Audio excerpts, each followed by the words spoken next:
Ladies and gentlemen, esteemed colleagues, distinguished guests. Today I am at Nice at the third conference of United Nations for Oceans, so I cannot be with you for this presentation as I am in a parallel room leading a hackathon. But I wanted to be with you to talk about participatory science as a path to leadership, peace and development. So we live in a time of deep transformations, environmental, societal, political, and epistemological. In such a context, science can no longer be seen as a privileged domain of a few. It must become, once again, a collective endeavor, a shared space for building meaning and solutions. Participatory research responds to this call. It is more than a method. It is a way of doing science that embraces complexity, diversity, and co-creation. A way of moving from extraction to inclusion, from authority to collaboration.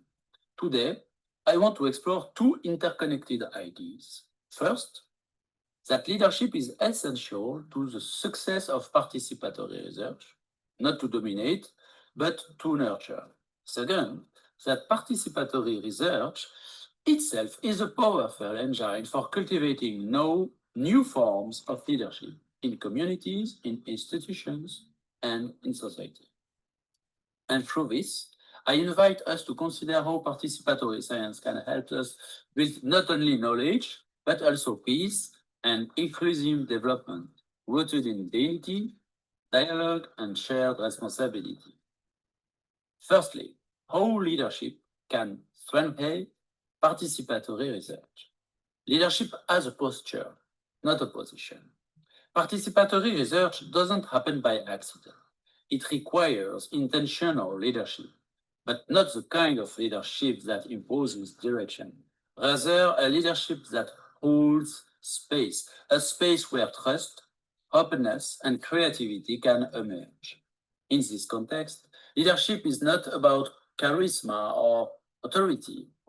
It is about posture, a posture that invites participation and empowers others to contribute with confidence. The invisible work of a participatory leader. A good leader in participatory research builds trust and inclusion by genuinely listening, acknowledging diverse forms of knowledge, and ensuring that no voice is left unheard. Establishes a clear and ethical framework by defining roles, responsibilities, and shared values, especially important when working on sensitive issues or with vulnerable communities. Facilitates horizontal dynamics, enabling shared ownership between researchers, participants, and communities, not by removing structure, but by redistributing power. Honors both scientific rigors and lived experience, ensuring that no form of knowledge is disqualified and that experiential insights carry as much weight as academic ones. This kind of leadership is often invisible. It's not about being at the center. It's about supporting collaboration, allowing uncertainty, and guiding without taking over. It is about creating a structure in which others can step forward. In essence, it is leadership by design, not by direction. The leader becomes a facilitator of meaning, connection, and action. Let me give you an example. In a participatory project on environmental health, the scientific lead made sure that local movers' observations about water quality shaped the research questions. The leadership was not visible in commanding decision, but in creating a space where shared intelligence could flourish. Secondly, how participatory research builds leadership from beneficiaries to co-creators. Participatory research doesn't only require leadership, it also generates leadership. When people engage in the process of producing knowledge, they gain skills, but more importantly, they gain confidence because their voice matters. They transition from being informants or beneficiaries to becoming co-creators of knowledge and solutions. They develop autonomy, ownership, and responsibility because they are engaged from the start, not merely consulted at the end. This shift transforms participants into leaders, not by formal appointment, but through action, learning, and shared purpose. Leadership rooted in legitimacy, not hierarchy. Such leaders emerge for his legitimacy grounded in lived experience, not in status. Their influence comes not from a title, but from what they have contributed, facilitated, and embodied over time. In many contexts, especially in marginalized or excluded communities, participatory research becomes a school of leadership. People who were once silent begin facilitating workshops. Young participants start mentoring others. Local actors begin to take initiative, not because they were given permission, but because they now feel legitimate.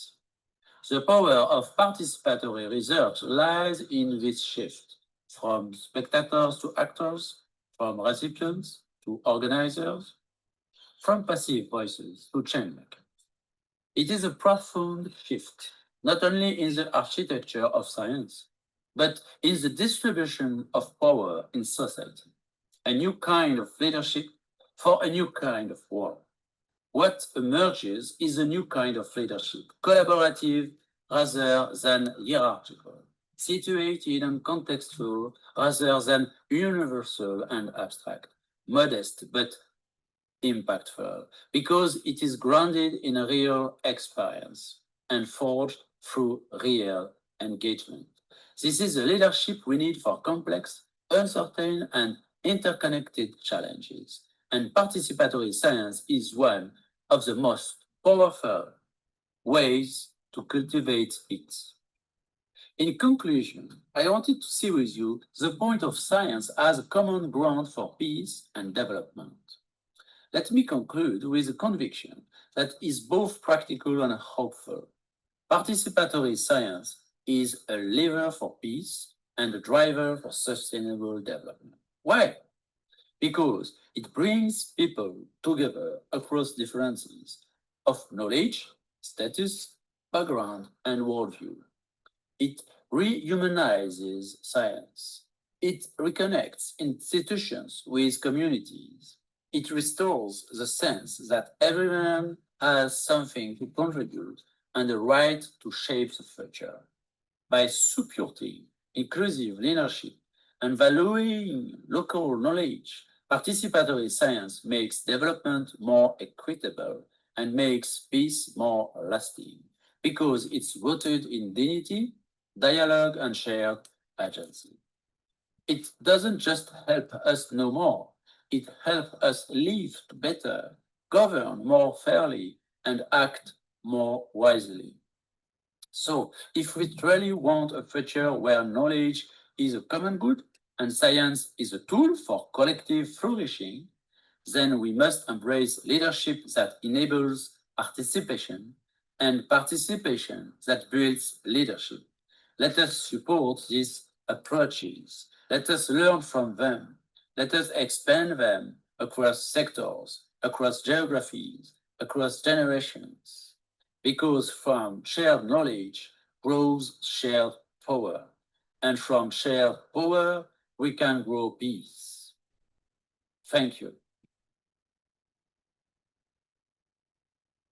Thank you so much, Thomas. It was absolutely great. I think it's a great way to close in our webinar. We are run of time.